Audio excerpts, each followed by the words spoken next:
oknum yang pemalsukan tanda tangan di kasus Pak Melvin, lalu penyidik yang kerjanya sepertinya sengaja berlarut-larut, seharusnya udah bisa ditetapkan tersangka, tapi kok belum ada, padahal itu udah jelas penghilangan dokumen, itu kan pelanggaran itu, Pak.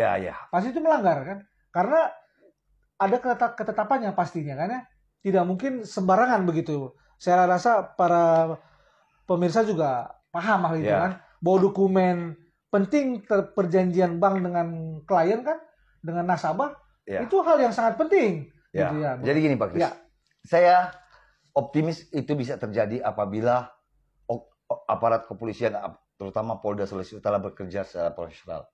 Sebab bukti-bukti otentik adanya penyerahan maupun penyampaian bahwa dokumen ini ada yang disampaikan oleh pihak Bank Mandiri, itu ada buktinya, rekamannya, videonya, itu jelas. Jadi mudah sebenarnya.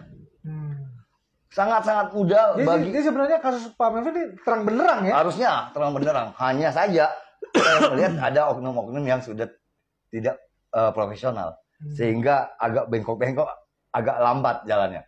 Karena terang benderang, videonya ada, rekamannya ada, semua ada, pernyataan daripada pihak Bank Mandiri. Ya, kalau Polri bekerja profesional, ya udah pernyataan dia jelas, jadi alat bukti. Iya. Ini kan dan kemana? Tidak bisa mengelak lagi ya? Ini videonya ada, dan itu sudah di tangan penyidik loh. Dan sudah berulang kali saya serahkan kepada penyidik Polda Sulut. Dalam hal ini di Resimsus, Subdit Perbankan. Ya. Tapi ya Pak, makanya jangan sampai marwah Pak Kapolri dipertaruhkan di Polda Sulawesi Utara. Betul.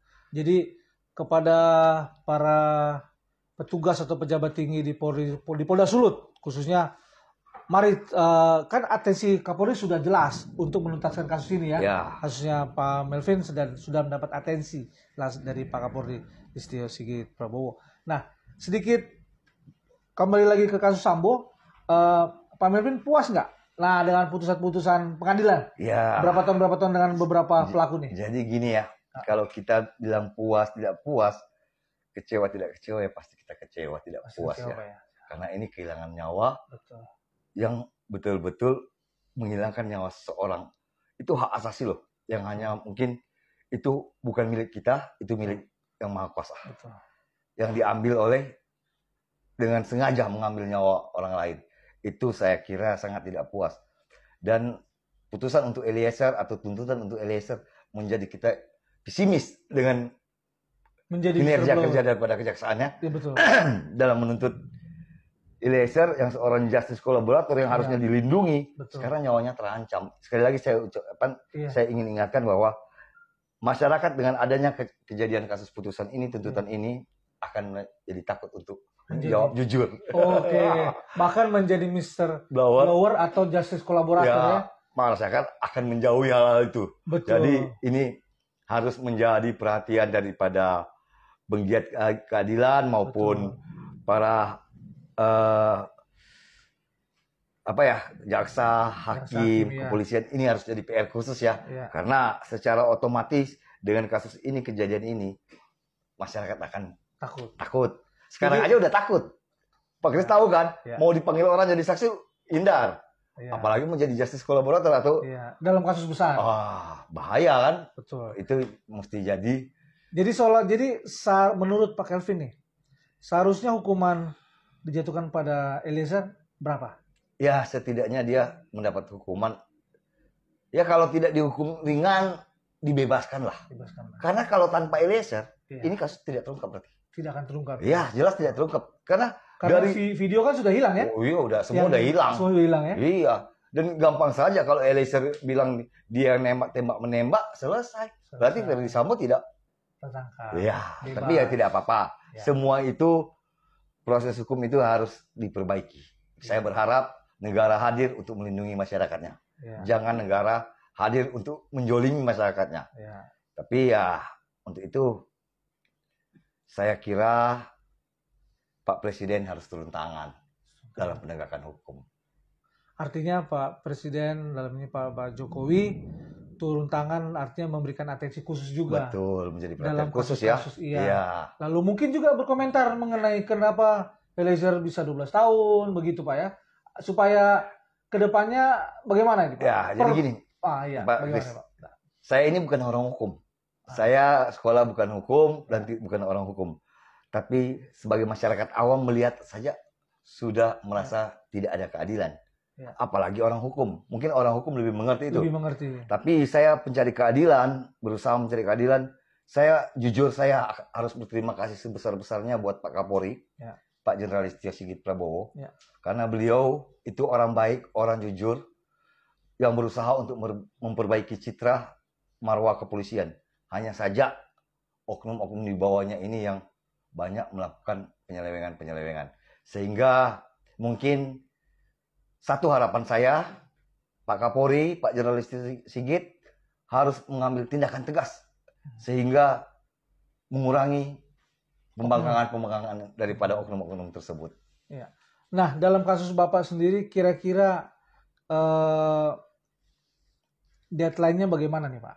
Ya, saya berharap seperti saya mendapat informasi tadi dari hari ini Pak ya? Ya, hari ini dari Pak Sespri bahwa Polda Sulut, Sespri Pak Kapolri sudah melakukan pemeriksaan beberapa oknum pegawai bank. Saya harap minggu depan sudah ada penetapan tersangka.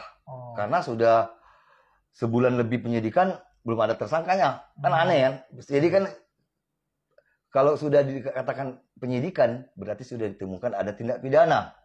Tindak pidananya mau bagaimanapun sudah mudah karena ada bukti-bukti awal yang saya serahkan. Betul. Ada rekaman, ada video. Telusuri dari sana dulu. Tidak mungkin yang sudah jelas kok mau dikaburkan. Itulah harus menjadi atensi khusus juga. Jadi ya Pak Kapolri itu punya marwah dipertaruhkan di Polda Sulut benar-benar oleh penyidik Polda Sulut. Perlukah juga Kadifropam turun ke sana atau bagaimana nih? Saya punya rencana juga. Masih saya ada pertimbangan saya. Mungkin dalam waktu singkat saya ingin melaporkan ke Pak Kadifropam atas kejanggalan-kejanggalan ini sehingga bisa dibantu oleh Pak Kadifropam untuk memeriksa oknum-oknum yang tidak bertanggung jawab atau tidak profesional yang ada di Polda Sulut berdasarkan bukti-bukti yang saya miliki, yang sudah pernah saya serahkan juga kepada oknum-oknum penyidik. Itu berupa rekaman, percakapan saya, dan penekanan-penekanan yang tidak profesional, penanganan kasus saya. Itu ada rencana saya, ada planning saya dalam waktu singkat. Itulah maksud kedatangan saya ke Jakarta. Oke, tapi dengan adanya info hari ini atau tadi siang begitu Pak ya. Di mana Sespri Pak Kapolri sudah memberikan update, perkembangan kasus ini bahwa sudah ada pemeriksaan juga di Bank Mandiri terkait penghilangan berkas Pak ya. Nah, artinya Bapak melihat ada progres ya? Ada progres. Dan tinggal menunggu beberapa hari ke depan sudah akan ditetapkan siapa tersangkanya dalam hal penghilangan barang buktinya ini. Lalu kalaupun tidak ada, Bapak akan push ke Propam gitu Pak? Ya, saya akan melaporkan ke Propam. Saya akan memohon sama Pak Kadifropam agar supaya menciptakan polri-polri yang baik. Gitu ya. Oke, siap. Oke, begitulah para penikmat YouTube Pak Melvin Pontoh. Ya, siapa yang tidak kenal dengan Pak Melvin Pontoh yang sempat menggegerkan Sulut ya dalam berbagai kegiatannya tentunya. Oke, kita ketemu lagi di lain kesempatan. Tetap optimis bahwa Indonesia akan memiliki para penegak hukum yang jujur dan gigih dan berjuang bekerja dan bersih dan tidak mau menerima apapun termasuk uang suap mungkin dan segalanya. Dan juga Pak Melvin sendiri dan rekan-rekan yang lain tentu yang tersebar di seluruh Indonesia yang melihat tayangan ini, tetap kita optimis Indonesia akan jadi lebih baik. Karena dari Pak Kapolri sendiri, Pak Melvin sudah menjelaskan beliau itu orang baik. Beliau itu orang yang patut kita bersyukur kepada Tuhan menjadi Kapolri dan akan berjuang terus membersihkan tubuh Polri dari para jajarannya yang kurang bekerja mungkin dengan profesional atau yang lainnya begitu. Oke, sampai ketemu lagi begitu Pak Melvin ya. Tetap optimis Pak Melvin. Siap. Oke, selamat pagi.